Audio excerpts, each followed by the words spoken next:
Well met, lords and ladies, Jacob Butter speaking, and a warm welcome to this week's Walking Wednesday. Or should I say a warm welcome. My word, I stocked up on fluid before, by which I mean water obviously, and I can already feel the headache coming on from slight dehydration. This is not normal in the UK, alright? I know it happened before during the summer. Pretty sure it was the summer last year. Maybe it was a couple of instances when I was here before. I just remember filming a Walking Wednesday at some point and then just getting really dehydrated as a result of being out here for too long. So I'm going to make this quick because it's not like I've actually been in the healthiest state of being for the past few days anyway, and that's not because I have COVID. Just saying. Because I know whenever I mention that, back in 2020 when we were first experiencing, the huge wave of the virus around the world, whenever somebody was like, oh no, I'm not feeling so good, everyone's like, oh, corona. No, it's not that. And I know it's not that because, because cars, great. I was on a roll trying to say something, but oh well, doesn't matter. Why is my throat already dry? I just drank water. I don't know. Anyway, what was I going to say? Oh yes, and it's not because COVID, because I know that, because I had my first dose of the vaccine, which people might know from the last stream that I did, because I mentioned it there because I was still a bit under the weather when I did that one, and also I mentioned it on Instagram because everyone follows me on Instagram, obviously, because I post on there so frequently that people instantly think to check there.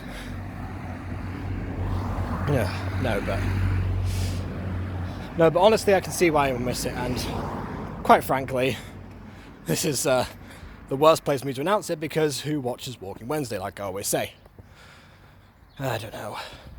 There was that one episode of Walking Wednesday that, because it was a countdown to the Mutant Girl remake, it actually got like 100 views just because people were refreshing from there to look at the SS countdown. So thanks to Ghost Kitty for doing that, and also doing that on the upcoming premiere of Puppy Love on June the 9th. That's been a constant since I put that in place, because I was originally thinking that it would be best to put it on June the 9th, because that way, if we were to release, one episode a week, if we were, so good with our schedule that we were able to do that, then we put one on the 9th, then the next one would be on the 16th, and then the one after that on the 23rd, which then takes you up to the final two installments, obviously one on both of mine and Emma's channels, on the 30th. And that's right at the end of Pride Month. But then I realized, hold on a second, I'm going on a 7-day cycle, because 7 days in a week. But then that means that I have 9 days, or over a week of Pride Month, where there's absolutely nothing going on. And that was a major flaw in my calculations. So we did a Gacha review yesterday, so I'm gonna edit that today once I get back to my nan's house after this. So, now I think about it, it's actually a relief that I miscalculated that, because when we were deciding like how many episodes Puppy Love was going to have, we were thinking, well, 10, because at the time I was working under the idea that every Gacha season of something usually consisted of 10 episodes. And back in 2019, I'm pretty sure this was actually the case.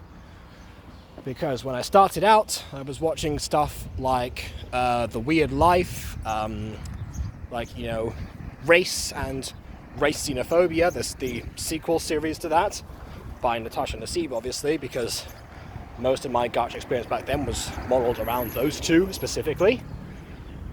And yeah, I think a couple of other things as well last around that time, like Not Your Average Girl by Midori Stories, which again, another huge influential series on me, at least in terms of what was possible with Gacha.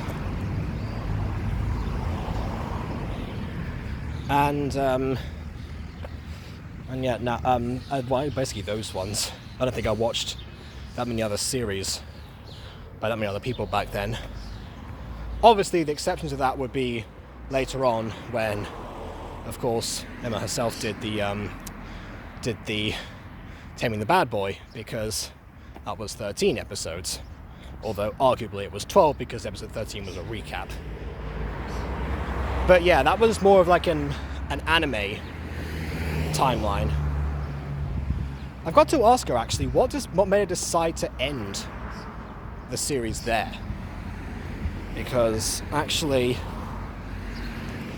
now that comes to mind, I don't think she was probably thinking about, anime seasons usually comprise of 13 episodes, and Gacha is similar enough to anime that should be the connection. I'm not actually sure that was the case. Anyway, I'll ask her when I get back. But yeah, that was the exception. Then, of course, that all kind of changed around the time when Aiden started getting more involved in the production, or the writing process rather, of Mutant Girl Season 2. And then I started thinking, well, because we have so much content that we're trying to get through, so much we want to put into this one season, that just doing 10 episodes and cramming everything into those episodes is not going to be that productive. And people might just say, well, the episodes are also a bit too short. You could have used that content to prolong the episodes.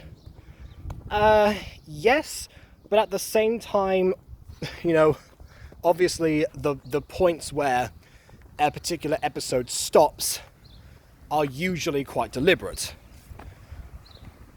I won't claim that's more to do with like a 3-act structure thing, because cars.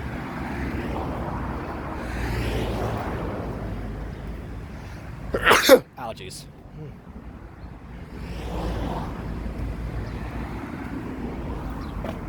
I won't claim that's to do with the 3-act structure, because that's something I'm still learning about and applying to this day in university.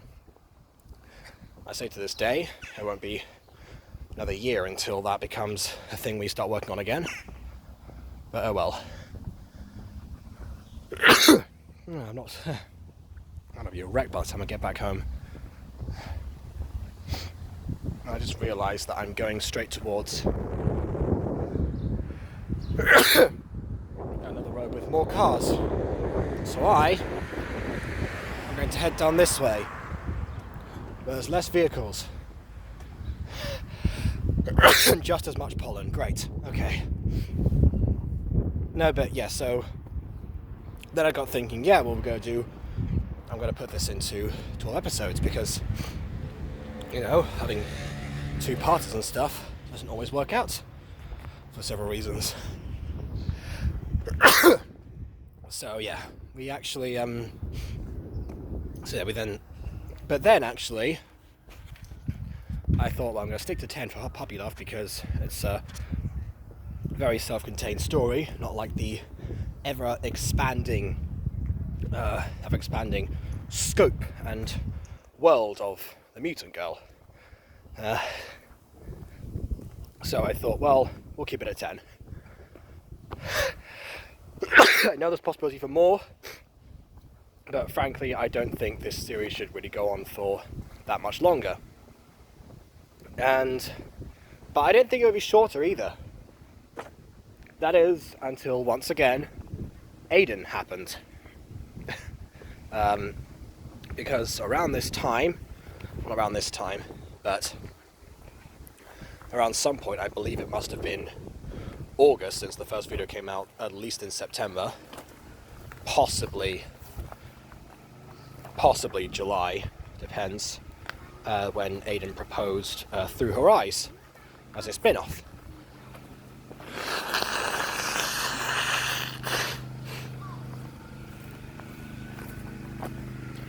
So yeah, he basically, I'm so sorry, that was disgusting. I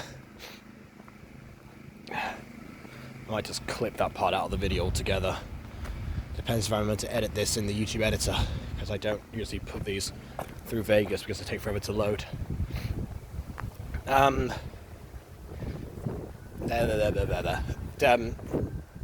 So yeah, Through Her Eyes, because it was just a mini series, a mini spin-off project of 3 episodes that was released methodically after certain episodes of The Mutant Girl, and thus was worked on around the same time.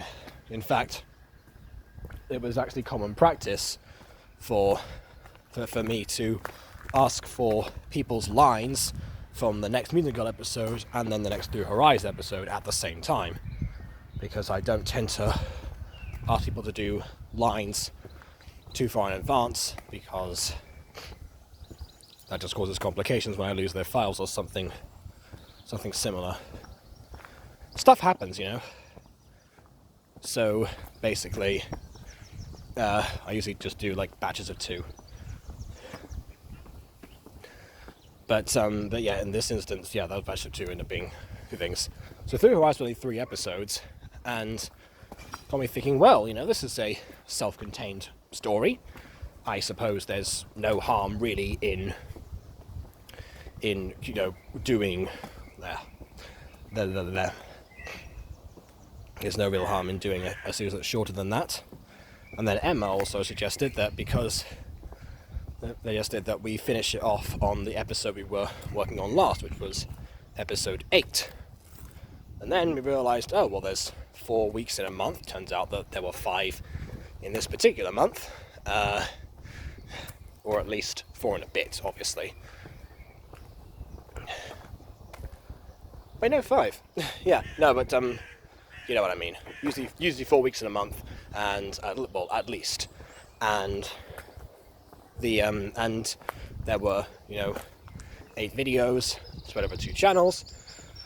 So that's where that idea came from. And so we worked towards that, and because we had Pixelmon, or Pixel Month, to do in April, then suddenly May became, oh no, panic. We've got to sort out puppy love, which it's honestly the closest I'll ever get to gay panic, quite frankly. Panic about my gay love story. Oh dear, that was terrible. I'm sorry. No, but that was what happened. So yeah, that ended up being 8 episodes. I mean, honestly, we're going to be lucky to even release that now, because everything has slowed down. There have been people that have dropped out, come back. I haven't talked to the editors I got on Instagram, because Discord is obviously where everything usually happens. I've done all of the audio that I could for episode 3, so that I can at least get ahead of the game myself. However, the problem with that is that there are still people who haven't given in their lines, and I've had to replace them. And lo and behold, the replacement hasn't given me the lines. I'm just like, what do I need to do here? I mean, I could always host new auditions, but really? At this stage? I guess I could. This is an emergency. Or maybe the guy just forgot. It's entirely possible. I'll just remind him.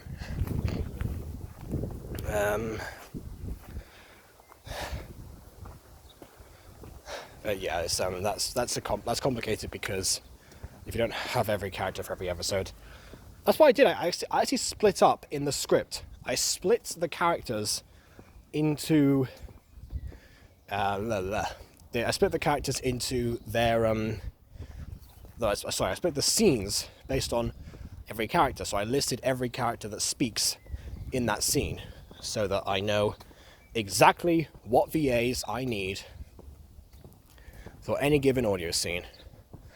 And yes, I'm pretty much in charge of all of those because I have all the files saved, and that was my original part of the bargain back in the day before we decided to split up the task of the visuals.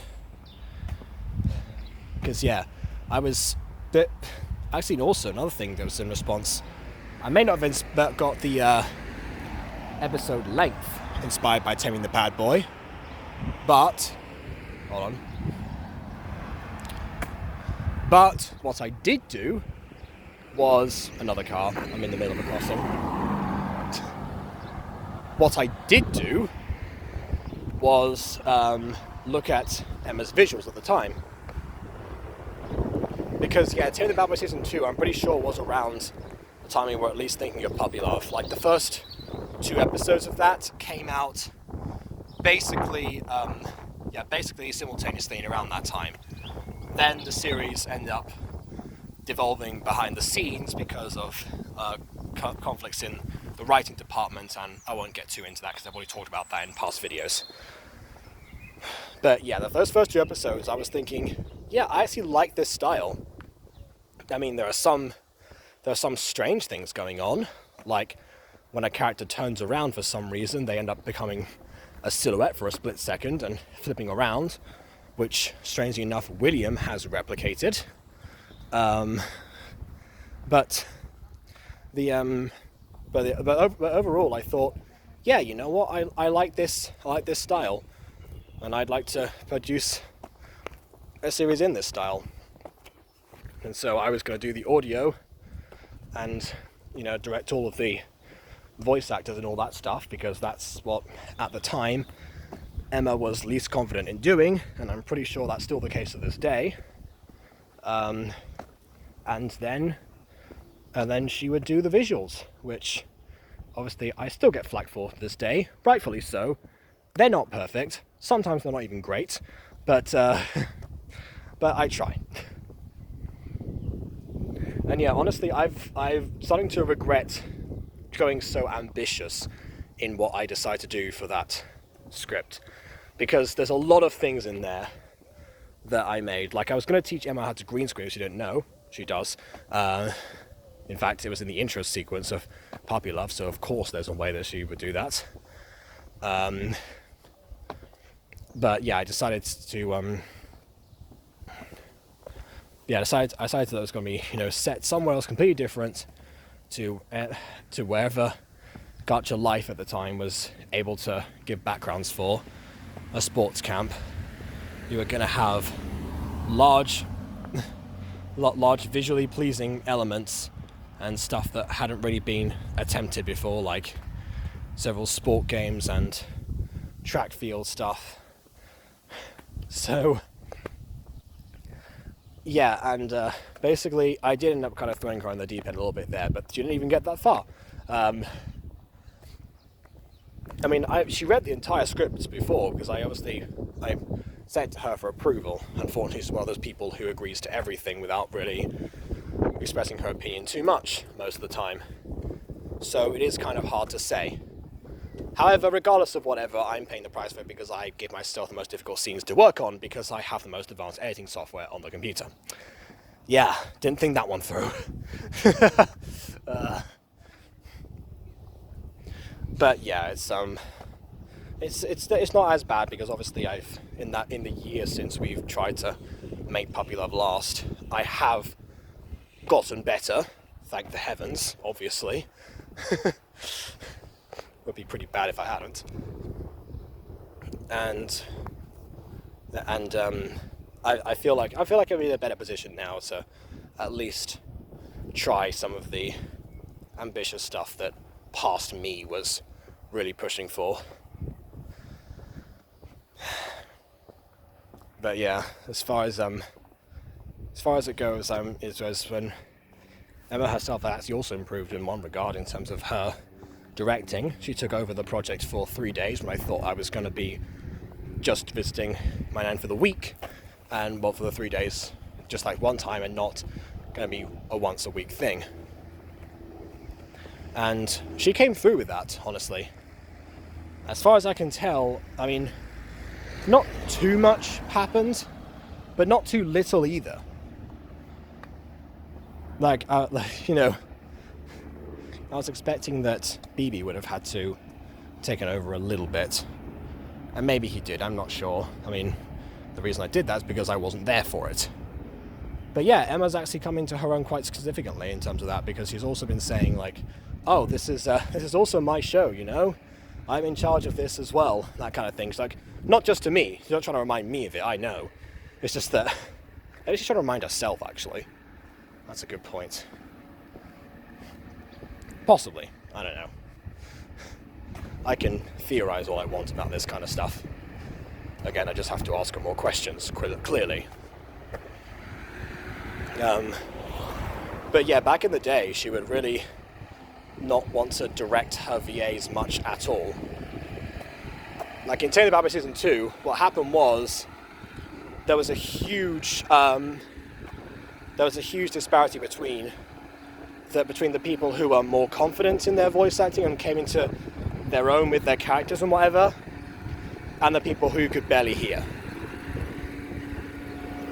I mentioned no names this time because A, I've talked about this before by mentioning names, and B, it's not just one person.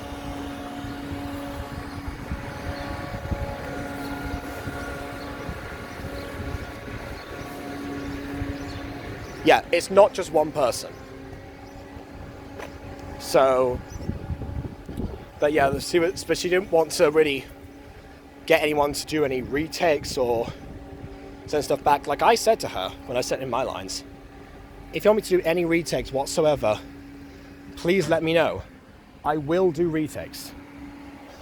I will not be offended because you are the director and stuff. And I'd be remiss not to mention that this was also around the time when some, you know, voice acting directors in Gacha were just starting to really rise to the prominence. So a lot of people that I got casting stuff for, granted I'm not as close friends with them, obviously, as I am with Emma. That goes without saying mostly.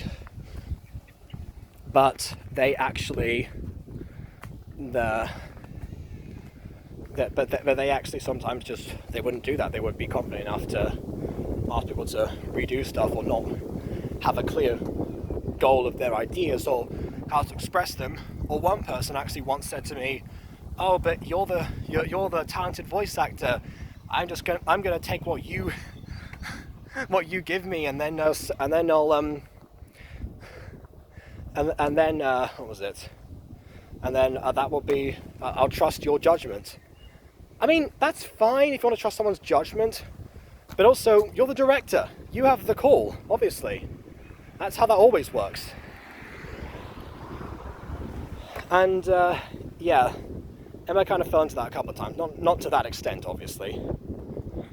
But yeah, in terms of directing, you have to be confident in your own ideas, otherwise, you know, you're screaming action into the void, basically. Yeah. I was going to say something else. I had a segue to something, and I can't remember it now. I don't know. Speaking of Team That by Season 2, we probably going to work on that after, like the script, after we do, not Season 2, the reboot. Probably going to work on that after Puppy Love, because Emma really wants to get that script right this time. You know, last time she tried to express that vision, well, both times, she ended up breaking the internet pretty much. So there's a lot riding on this. It's not like she's pulling an Emily and just rebooting the series multiple times. But yeah, this is the major reset probably the final version. I don't know. Because like I say with this stuff, you don't really want to be rebooting stuff forever. I know for sure that I don't want to reboot Puppy Love. I feel like that story has come to its conclusion in the narrative, and will hopefully do so in the visuals. So we will see, honestly. But yeah, you want to keep doing more projects, don't you? You don't want to constantly be stuck recreating the same thing till the end of time. And that's not like a long-running show. It's different. You end up doing different things. Like the long-running show, you're constantly trying to evolve it. You're thinking of new things. You're trying out stuff, and you're producing new things every so often. I'm not going to say every week, because obviously for the TV is every week, but yeah. But yeah, you're producing new things every so often and trying to keep the audience. You're going to keep them interested in what's going to happen. I mean, I know for sure that if the Mutant Girl hadn't engaged people in its story, that it would not be where it is now, because like I said before, writing's only my only super strong point. Maybe nowadays I've got the ways I can edit pretty well. I kind of have more of a concept of what works to make good visuals and what doesn't. And of course, I'm way better at processing audio.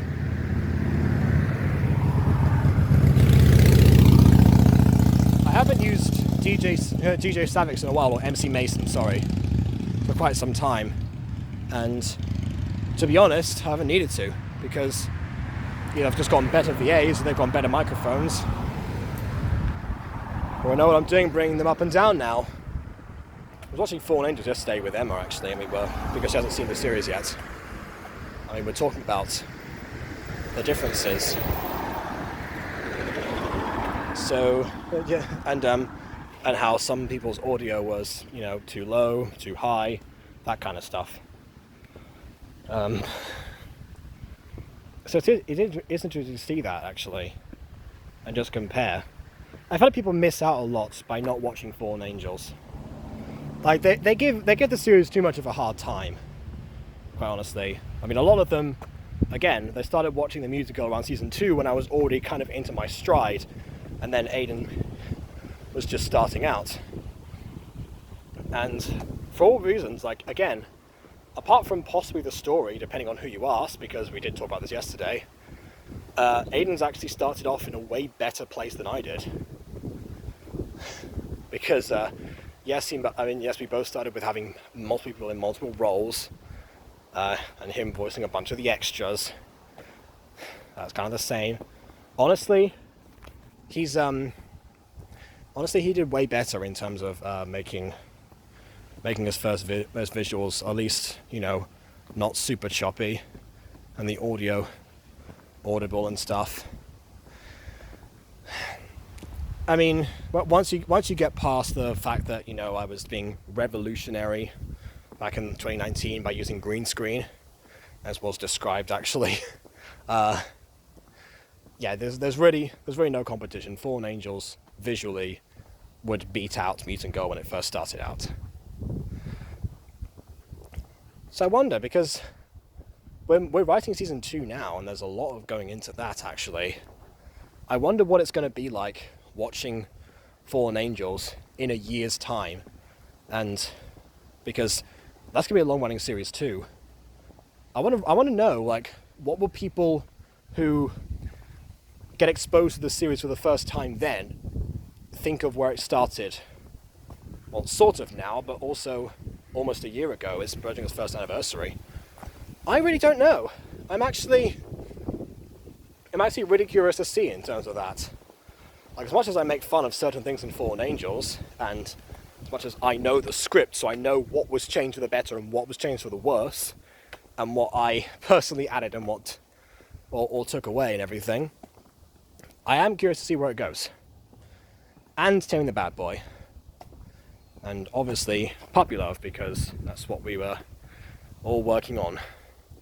So yeah, I forgot to say happy Pride Month. This is the first Walking Wednesday that I'm doing during Pride Month. And yes, that gacha review that we did is going to come out sometime this week, obviously, because that's the entire point. Just to see if the gacha community has done any better and has started off Pride Month in a bit of a better foot. And I didn't count stuff that was on May 31st. It had to be June 1st when we record the video. So maybe not too much of a fair analysis, but I guess only time will tell. We shall see how that goes, and we shall see how puppy love is received and how we give our own contribution to the incredible event of the gacha community that is our part of Pride Month. So on that note, please leave a like or dislike, because your opinion matters. Unless you're homophobic, as PB said during the review. But yeah, subscribe if you've not done so already. And on that note, until next time, happy Pride Month once again, and farewell.